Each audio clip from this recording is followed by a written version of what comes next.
Are you ready to learn what it takes to be a successful attorney? You're listening to Corner Office with me, Elise Powers. I'm sitting down with some of the most successful attorneys so you can learn how they made it to the top of the legal industry. You'll hear their advice for how you can forge your unique path to success. Hi, Jared. I'm so excited to have you on the podcast today. You have an insanely impressive background. I just want to give a brief overview of who you are, how you got here. So you have your undergrad from Mercyhurst. You then got a JD MBA from Case Western, spent 10 years at Thompson Hine as an associate and then became partner. And you're currently at Benesch, where you've been for about 10 years. You're not only a partner, you're the vice chair of the real estate and environmental practice group and the chief culture officer of the firm. Wow. That's amazing. Yeah, it sounds more impressive when you say it out loud than when I think of myself. But I appreciate that nice introduction. Yeah, I'm going to just keep saying it over and over because it does sound so impressive and cool. So a JD MBA, not many people have both degrees, and it's impressive for anyone to have that, but even more impressive knowing that, if I recall, you're the first person in your family to get a 4-year college degree. Is that right? That's right. Yeah. My mom's a nurse. My dad was a steel worker.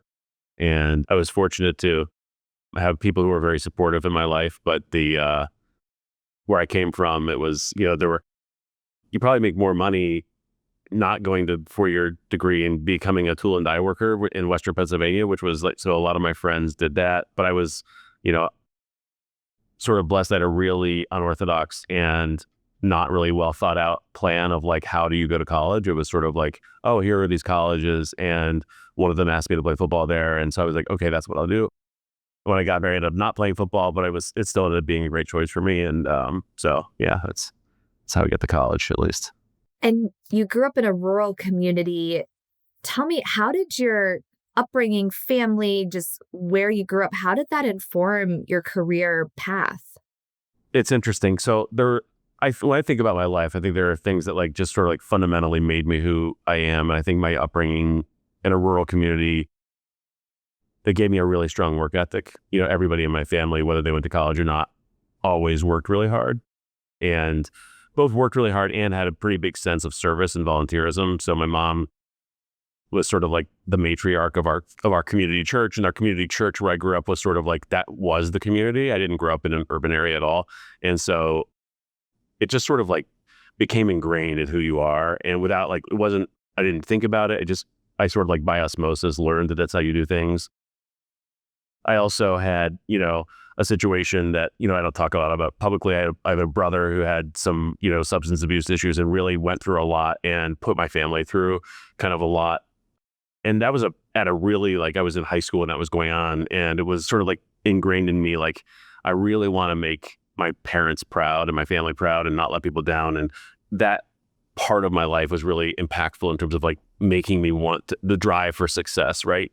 And so, yeah, I think those two things really, really drove me. But I don't want to make it sound like I was an unhappy childhood at all. I was very happy and very, supported and things like that. So.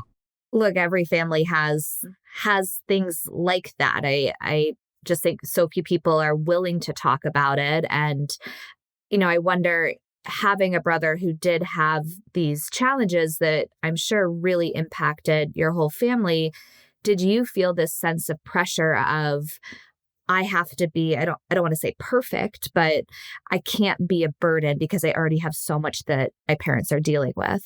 I don't know how consciously I felt that. It wasn't put upon me. There was no pressure put upon me. In fact, it kind of felt the opposite. It felt like the bar was low because to be a good son. But I do feel that pressure. I would say the thing, if you were to say, what's your biggest fear?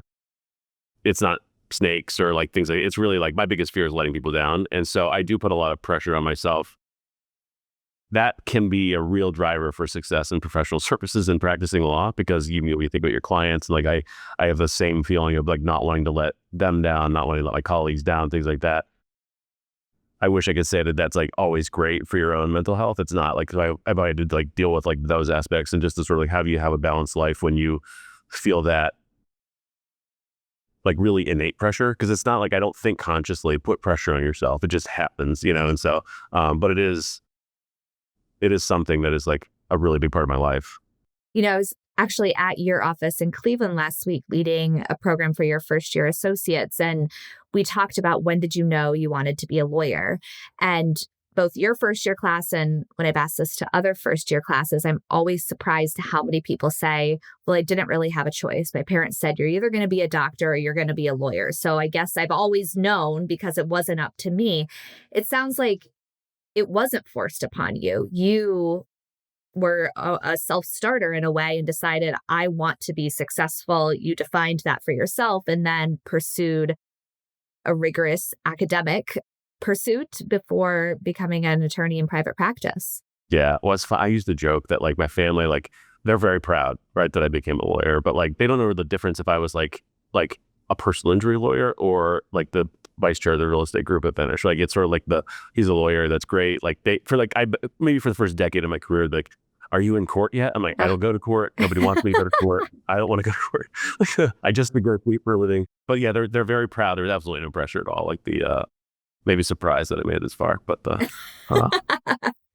I think it's so cool that you really did this. It certainly doesn't sound like you had all these lawyers who could guide you through how do you get into law school? How do you become successful as an attorney? You really figured it out on your own.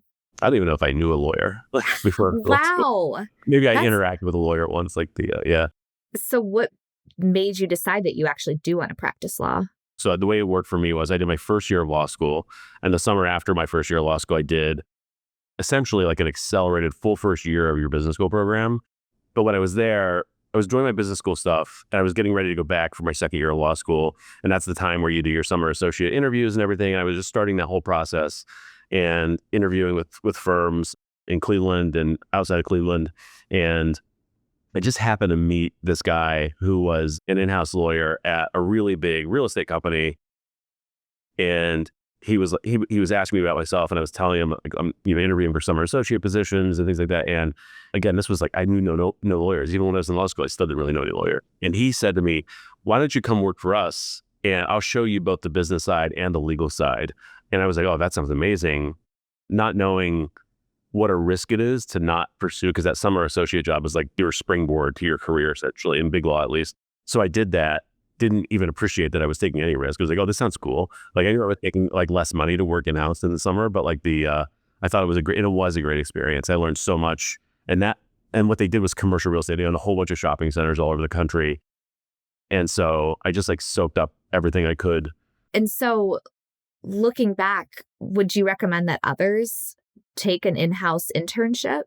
It's not for everybody. So like in like my risk averse advice, I'm like, well, if you get a great summer associate job, like it is a more sure thing to success, right? Like we hire most of our summers, we vet them heavily on the way in, but then like once they're here, if they're performing, we try to give everybody we can offers. And so like that is a more surefire way to get to where you want to go if you want like a linear path to success as a private practice lawyer. If I was going to do it again, I would absolutely do it again. It just like was like really amazing. Now they had other legal interns in that, like I think they had positive experiences there, but it wasn't necessarily, I don't know what it was about my experience there. Just like, I felt like this is like most of my life. I felt like I fell under a lucky star there, just sort of like you got the right mentoring.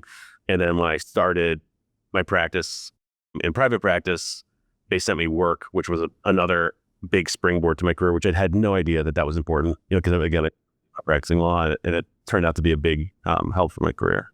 So they ended up becoming a client. Yes. Yeah.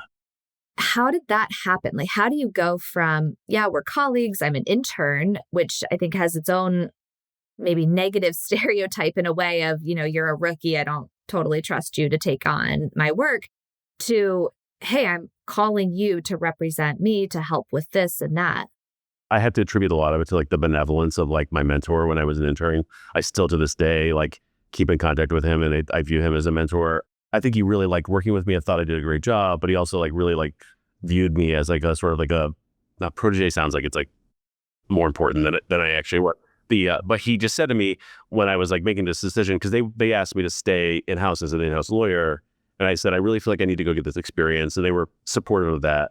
And he said, when you get there and you get your feet settled, like, let us know and we'll send you some work. And I didn't know how much work. I didn't know if it was important, like what that meant. And not only did they send me a lot of work, but they also like agreed, but this is like not common now for in-house law departments. Like they're like, we will train you sort of like on the meter. Right now, it's like a lot of companies don't have to pay for training first year associates and stuff like that, but they taught me how to do things their way. And so it was really, I'm very, very appreciative of how that all worked out. Yeah. And how does having an MBA influence how you approach your work as an attorney? I feel like I'm always looking to solve the business issue that they're dealing with, as opposed to like, what's the legal issue we have to deal with? We get to that, right? And we solve the legal issues too. But when you do it and you're always looking out for their business and like, how does this impact their business, and understanding things really at a deep level economically and how that impacts them, that engenders a lot of trust. That's where I think you cross the sort of like the threshold. And this is important for associates as they think about their career progression, from being like a competent lawyer to becoming like a trusted advisor for your clients. And that aspect, the MBA really helped me a lot. What's an example of, here's the business issue, here's the legal issue, like, help me understand that better. There's a lot of things that kind of like blend between one or the other. So like if you say, I'm going to buy a shopping center and I'm going to pay $100 million for it. And what I'm paying for involves like, I'm buying like the physical real estate and I'm buying the income stream that comes from all the leases where you rent out to Saks Avenue or whoever, like all the different tenants that are there. And so what'll happen is like when you are negotiating a purchase agreement for that, or maybe even better, like a joint venture, like with a partner. So I'm going to put in, like, I'm the party that like is the sweat equity. So I'm going to put in 10% of the money. I'm going to get 90% of the money from an institutional investor. And so we're going to negotiate this deal. And so understanding all the different aspects of like how like this sort of like this marriage that is a joint venture of like, there's sort of like the management side of things and how we make decisions, but there's also the economics of like, if I do a great job managing this for you and I give you a really great return on your money, then maybe I get outsized returns for myself. And like, there's a lot of like complexity around how do you divvy up the returns if the sponsor, the operating partner, is creating a lot of value. And so there's a lot of aspects there. So you chose to do the JD MBA program because you envisioned yourself going into business, and having that background in law could be helpful, but it actually turned out that you went into law, and having that MBA perspective makes you even more successful as an attorney. Yeah, for sure. Who would you say should be getting the JD MBA? Like if we're thinking about going to law school and we have two options, just straight JD or JD MBA, what should move the needle towards MBA? I think it's very valuable. I think it just gives you more perspective. I think it gives you a better network, which is also important. If you put the long-term aspects of your life, like when having the business school network is strong and they like, I interact with, business school kids or people I went to business school with like all the time still, Really? In what context? So some of them have gone into real estate. And so the others have just, like they're just in the business community. And so they're great potential sources of, of business and revenue. But I don't think about it like that. I think about just like personal relationships. But what advice I would give to law students is you should become friends, genuine friends, not like for the purpose of like creating a future business relationship. Become genuine friends with as many people as you can in those settings, because they will eventually get to points where they're going to need legal help, How do you become friends with people? I think honestly, as an adult, it's hard to do that. It's obviously easier in an academic environment when you're in a class and you have all these reasons to be with a bunch of strangers and see them over time. But how have you built relationships that ultimately became clients? When I was young, I got involved in an organization called the Urban Land Institute. And I joined first a young leaders group. So I got to know a lot of people my age, and then sort of like progressed through leadership within, it was called ULI, became the chair of the Cleveland District Council of ULI. And that gave me sort of like some national reach too. And then there's I was doing so much work in the shopping center industry, representing mall owners and shopping center owners and things like that, I joined this trade organization called ICSC. And that has been a big springboard for my career. I spoke at a lot of ICSC national law conferences. I wrote about important issues that like impact that industry.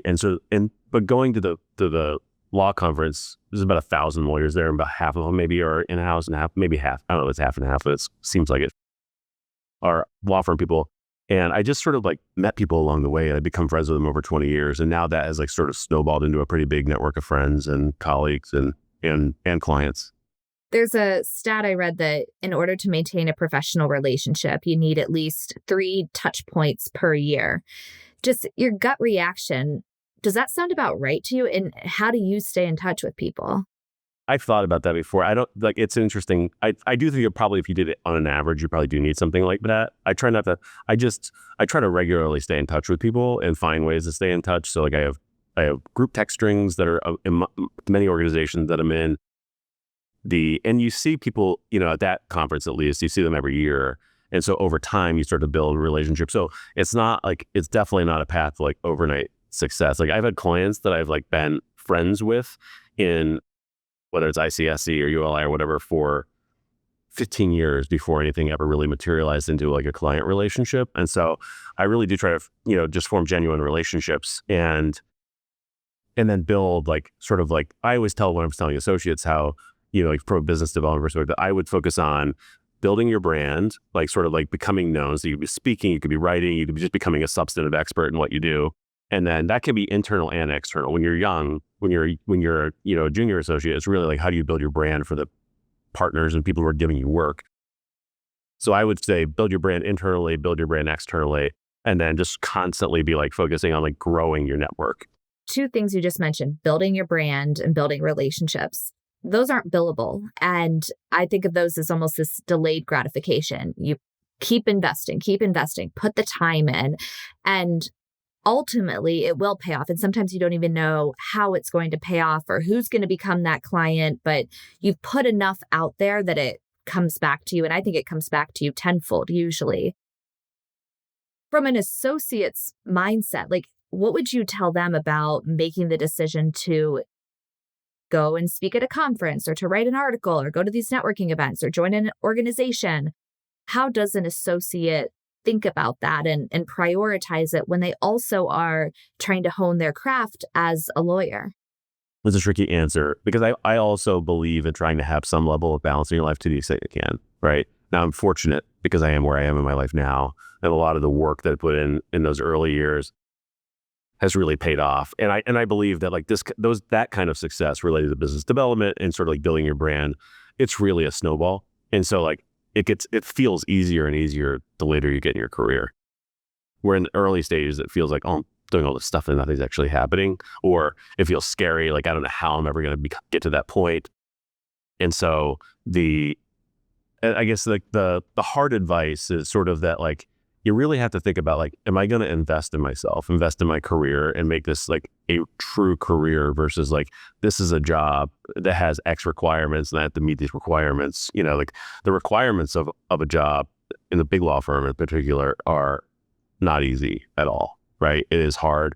And so if you think about like, I'm front loading that by working really hard to the extent you still want to do it really well, right? So you don't want to like be like having so much stuff that you can't perform well on all of it. But it sounds like harsh advice of just like sort of suck it up. You need to try to like find ways to find balance in your life, but the actual outcome comes from really, really hard work, unfortunately. It's what you said, it's balance in your life, like across your career, not across year 1 of being a lawyer. It might be totally out of balance your first, your second year, because as you said, you're investing in yourself. You're putting in the long hours.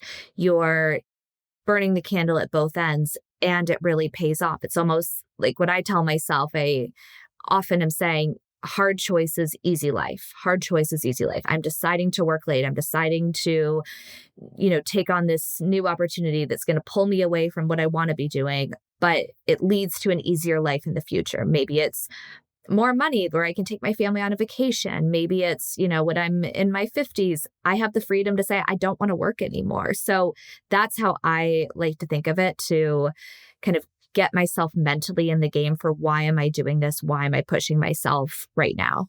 Yeah. I'm a big believer in developing really tight relationships with your associate or your colleagues at work as well. And that really paid off for me. And it's like, and I've seen it pay off really well for our current team on the real estate group at Benesch. We have about 60 lawyers in the real estate group. And when I was an associate, for better or worse, like the technology didn't exist then to really do remote work that effectively. We had a primitive version of it. So you had sort of like a remote desktop. It was not efficient, right? It was hard. It was way easier to do it in the office. And so when I was an associate, I would always look back and think like, I probably ate dinner at the office like 3 or 4 nights a week. And we had like generous policies around like you got free dinner. And we would always like, I remember, but it built a lot of camaraderie because what we would do is like, it didn't matter if we were going to work until 2 a.m. or if we were going to work until 9 o'clock at night. We would usually stop at some point in the night and everybody would get together. We would have dinner together. There would be partners and there would be associates together. And it built bonds that like, it's really hard to replicate that now because it's so easy to work remotely. Most often what would happen is, if I know I have to work late, you might work to a certain point in the office, go home, do some stuff, and then get back online and do work. That's not as conducive. It's helpful. It's helpful to have like balance in your life, but it doesn't allow for those really deep connections in the same way. I mean, I'm not saying that people don't form those connections, but it takes a little bit more effort to do that now. But when you do form really great relationships and I'm a big believer in culture of sort of like we have each other's backs. And if I'm gonna help you out if you're in need. And I know that like, and not in a quid pro quo way, because I don't expect you to do it, but by doing that, especially when you do it for lots and lots of people want to help you. And we, I feel like in our group, we have a really strong culture around that, around like, we have each other's backs culture where, and that enables people to find that balance when they need it, And so like, I remember when I was an associate, and this isn't like a Thompson Island problem. It's just like, this is a big law problem, right? Where like, I worked on every vacation, and I think that's just like what everybody did. And I thought to myself while I was doing it, in particular one vacation, I was thinking, if I ever can solve this problem, I will, right? I will try to make life better for people. And so in my role, I staff all of our matters in our group, and I handle a lot of like, I know what everybody's workload is at any given time. And so I spend quite a bit of time, I say like I'm like the travel agent burger, but I'll go on their vacations and help them get covered so they actually get downtime on vacation. It allows them to recharge in a really meaningful way. And so I'm a big believer in that. So you found yourself working when you were an associate while you were on family vacation. And I imagine that was hard for you. It was hard for your family. Do you regret doing that? Because it kind of sounds like it got you to where you are today. I really rarely missed stuff, like truly missed it, right? And so often what it meant was I'm a really early riser, way earlier than anybody in my family. What time? So, I mean, if I'm stressed out from work, 4 is my typical. Okay. I will get up at 4 and I'll work from 4 until everybody gets up, and I will accomplish a lot because nobody's emailing you, like you're not getting calls and stuff like that. And I to this day often do that, right? And when you do that, it's like free, it feels like you're stealing time. It's like working on a Sunday when nobody else is working. And so like I would try really hard to do that depending on where I was on vacation, so I would not disrupt.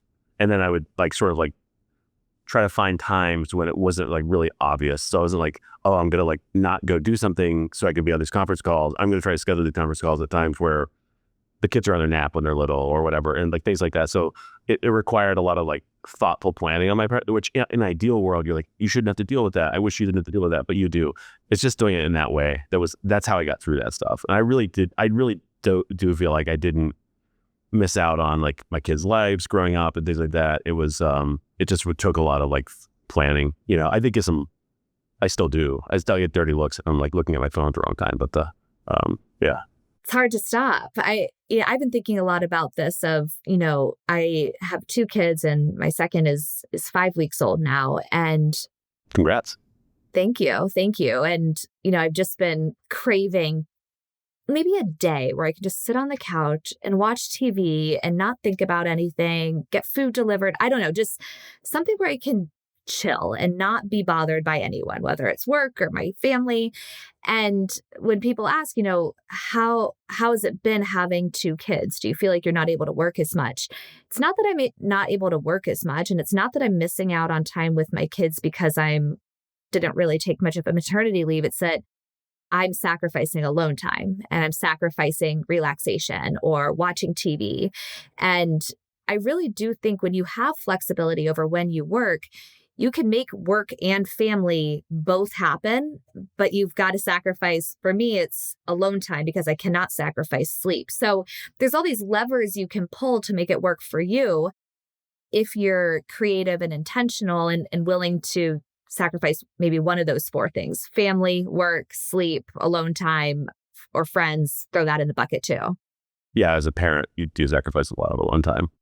I Yeah. think that's just part of the job, unfortunately. I think it's also sort of it's amazing if you have strong, like sort of like time management skills and like thoughtful time management skills where you can like sneak in like the alone time. Like you like, okay, I'm going to do this. I like to do meditation, but I don't need to go spend like an hour like getting like all comfortable like in a yoga studio to do that. Like I can like take like 10 minutes, be like, okay, these 10 minutes after lunch, I'm going to like just go like turn on like my meditation app and like do that for like 10 minutes. And so like try to sneak those times to like to find that alone time. Yeah. What do you like about meditation? My brain is like constantly going, right? And so it's a combination. It's really the calming aspect of it, I think, more than anything. And I recently found also like, I don't know if this is actually true or not, but like that there are these like frequencies that when you listen to them, it calms your brain. And so I have just like on my like Amazon Music app, I turn on like a frequency playlist. If you just search frequency up and I just like close my eyes and breathe. So I don't do any like sort of like, sometimes when I do meditation, I listen to like a meditation exercise, like thing like of like where they're actually telling you what to think and breathe and things like that. And sometimes I just try to like quiet my brain. And so that's been pretty helpful, but it's really like, it's the calming effect of it. You know, I think that being a lawyer is a very stressful job. And when you put all the pressure on yourself, I think you got to find ways to deal with that. Like exercise is the other thing. And I wish I could say I'm like really consistent. I can be much more consistent around meditation than I can exercise. It's almost like you're microdosing alone time. I feel like everyone's microdosing mushrooms these days, or I don't know what, it's not my thing, but you're able to say, okay, 10 minutes of meditation and I feel this little boost. It's a small thing I can do for myself. I want to be the meditator, but I cannot turn my brain off. If I was meditating, and maybe I should meditate for this reason, I'd end that 10 minutes with a to-do list of 15 things that I need to do. It's like when I get into bed at night, inevitably I've sent myself 7 emails before I fall asleep of, don't forget to do this right when you wake up. How do you calm your mind? What you just described there is very calming for your mind. I wouldn't do it while I was meditating, but like the process of planning out what you need to do tomorrow the night before. So it's like, if I need to send these emails, I have like my notes app on my phone. I do break a rule of like, you shouldn't sleep with your phone by your bed, but I just silence mine. So it's not like I'm getting buzzed in the middle of the night, but if I wake up and I have my notes app and I'm like, something's stressing me out, I write it down and that helps me go to sleep. So like you're saying like, these are the 7 emails I want to send tomorrow. Like that is what lets your brain calm down. I do often listen to a sleep meditation. Usually when I meditate, I sit up. There's a podcast about meditation, but like there's a couple different apps I have, but I use like the Peloton app, oddly. And they have a great meditation app on there. There's a person I like, and they have a sleep meditation ones. And that one actually does really calm my brain down. The only downside to it is I have to like get up to plug my phone in after like I'm all calm from the sleep meditation, but that is a good one. I use a sleep meditation on Peloton too. And, I don't know if you know about this. It's a psychology phenomenon, I guess, or term, the Zeigarnik effect. And I probably am not saying it right, but the Zeigarnik effect is that when you have things to do, but you don't have a plan on how you're going to get them done, your brain can't stop thinking about them. So if I close my laptop at 5:00, I'm not organized in what needs to get done for tomorrow. I know I have a long to-do list, but I have no idea how it's going to get done. All night, I'm not going to be fully focused on whatever else I want to be doing, whether it's time with my family or alone time, because my brain's just going to be whirring in the background. And if you can just map out, okay, I have these 3 things to do, I'm going to almost time block my calendar, then you can actually calm down, relax, recharge. So I think that just putting things out there, getting it out of your brain onto paper, into your inbox so you don't forget, it is really helpful. I didn't know the name for that term, but that describes like the way my brain works. And like I will, like, if I don't do that, my brain has a very hard time shutting it off. Yeah. Do you feel like at this stage in your career, you've found a way to manage stress or just the constant thoughts in your brain? I wish I could say that I had like the magic bullet for it. Like it's something I like am constantly working on. The stress level of what I do has certainly not gone down, right? The stakes are high. I have, sort of like 3 different roles at my firm. I actually practice law. I had the management role, being the vice chair, and the chief culture officer role at the firm level, plus the business development aspects of things. And so like there's a constant like need, and I have some like board obligations outside of work. And so there's a lot going on. And so I wish I could say that I had like the magic answer, but the things like meditation really helps me. Writing things down really helps me. I've recently started drinking like this like heavy magnesium, like hot cocoa at night before I go to bed, which is supposed to have like, it has like not psychedelic mushrooms, but it has like mushrooms that are supposed to be calming. It's called moon brew. Like that. I don't know if there's a placebo effect or what, but it feels like it works for me. Like it makes me like sleepy. It has like, what it has is like 6 times of a dose of tryptophan, like from eating turkey, like at Thanksgiving. Oh, yes. And I don't feel groggy in the morning. It's not like I'm taking melatonin or anything like that. So I was trying to convince my daughter to drink it last night. It's just like, it just tastes like hot chocolate, so. Ooh. I'll take any excuse to drink chocolate. And I'm just popping the Tylenol PMs every night to try and get my brain to shut off. I've done that before too. I would definitely recommend this over that. Okay. Yeah. Well, I know what I'm ordering right after this conversation. So it sounds like you've worked really hard. You've put a lot of pressure on yourself. You've gone through so much to get to where you are today in terms of sacrificing alone time and having those thoughts racing through your brain. And do you think you would get to where you are today if you hadn't worked so hard? No, I don't think so. I think there's like, that's the magic bullet to making it to where you are. I think you can work really hard and not make it. How's that? But I think it's very hard to make it unless you're really lucky if you're not willing to work really hard. I think that like you have to climb the mountain to be at the top of the mountain, so to speak, right? There's no elevator ride to the top, unfortunately. Who would fall into the trap of working really hard and not making it? I think a lot of people do, honestly. Making it. They can be successful. I think that the making it in the way that like at a law firm, like if you have had success in like managing client relationships and having clients reach out to you and growing that part of the business as opposed to just doing work. Now, there's no problem with that. There's a lot of people who are really excellent lawyers who are like, I don't like that. I'm an introvert. I don't want to do that. I just want to practice law. Those people they're amazing lawyers. They're some of my best friends. There's a freedom that comes from having your own clients and things like that. And so like that kind of success is just a different kind of success. But I get a lot of like, it gives me a lot of like fulfillment. There's monetary fulfillment, which is great too, but it's more of it for me. It's like, I really feel like I'm sought out by our clients to like give them advice on really complex transactions and things like that. And so for that, it requires, in my opinion, the thing that like really drives success in business and things like that is like if you're really have a high degree of emotional intelligence and like really focus on like honing those skills. But it's sort of like some of it's born, right? But you can get better at it. Like you can be like self-awareness, empathy. But to me, if you would say like, what do you attribute my success to? It comes down to like really 2 things. I care about people a lot and I work really hard. I think so often, especially junior attorneys, focus so much on just the hours and being a really good lawyer. And that's almost table stakes. Like baseline expectation, you're going to get good at the work. You're going to work hard. If I had to, if there were like 2 people that I was investing in, one was working really hard, is really, really smart, like a superior technical expert in their field, or the attorney who's smart. They, hit their hours typically, but they have such high emotional intelligence. They are someone who remembers your kids' names, your dogs' names. They're going out and they're on boards and they're interesting and they take an interest in other people. That's the person I would invest in if they were both stocks. Like if I'm thinking who's going to really be a rainmaker at the firm, who's going to have this career where they're a leader at the firm, that's who I would invest in. I 100% agree with that. Every single time. So Jared, if you had to give advice to an associate, if you could give them one piece of advice, what would it be? I would say make yourself indispensable, meaning the associates that I see have the greatest degree of success are people who are hyper proactive. They make it. So if I was going to work with an associate and really closely work with them, what I want is someone who I know is going to make sure nothing's going to fall between the cracks.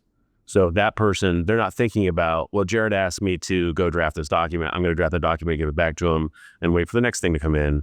When they come back and they give, here's the document. I thought about these things. Like, is there anything else I could do to help you? Like those little things like that, that gives like a level of confidence that you want to work with them, right? And if you can combine that with attention to detail and not making little mistakes, and that gives another layer of confidence, because that's the other thing that we erode confidence in when associates, when you feel like the work, it's one thing, it's no big deal if you don't know the substance yet, right? And you need to learn that. But the things that are like making sure your work is like really carefully done and having no like easy mistakes that you shouldn't have had. When you do that, plus you're proactive, you start to build a relationship, you get more and more work, you get more and more mentoring and training. And so the being proactive and, like if you feel like you're slow, you're not getting enough work, go talk to people, go ask them, say, I want to help. I would love to learn from you, right? People love that, And so, and soon enough, you'll have more work than you can handle.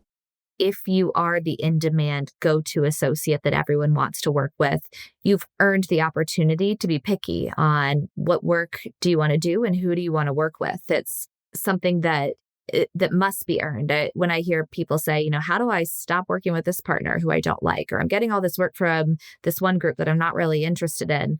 If that's the only work that you're getting, then you don't have much choice. I would say one thing that I do get a sense sometimes is that people are like, ooh, this person's hard on me, so I don't want to work with them. And so I would caution people to say like embrace all of that, because you need to learn. You can learn a lot. And that's the best way to learn probably, is to see how different people do things, embrace some of those challenging, like mentors, especially if they're like technically great, If they're giving you difficult feedback, it's because they're invested in you getting better. So Jared, you've been so much fun to talk with. I really appreciate you sharing your advice and sharing more about your career path. Well, thank you for having me. This was great. I appreciate it. Thanks for listening to Corner Office with me, Elise Powers. Be sure to follow me on LinkedIn for weekly tips on how to accelerate your career. If you're loving this podcast, I would be so grateful if you'd click follow on your favorite listening platform. While you're there, give us a 5-star rating. If you're interested in having me speak at your organization, or if you have topics you'd like us to cover on the podcast, send me a note at info@eleviewconsulting.com. That's info@eleviewconsulting.com. All opinions expressed by Elise and podcast guests are solely their own opinions and do not reflect the opinions of Eleview Consulting or any law firm. This podcast is for informational purposes only and should not be relied upon as legal advice or the basis for legal decisions.